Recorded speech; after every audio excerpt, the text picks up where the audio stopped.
Gausia committee Bangladesh Kuwait ফাহালিল শাখার উদ্যোগে পবিত্র বদর দিবস উপলক্ষে আলোচনা ও ইফতার মাহফিল অনুষ্ঠিত হয়েছে।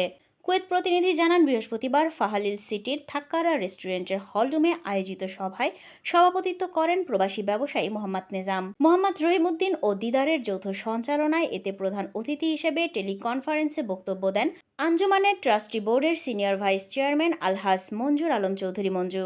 প্রধান বক্তা ছিলেন বিশিষ্ট ইসলামী চিন্তাবিদ মাওলানা কামরুল হাসান আল কাদেরী।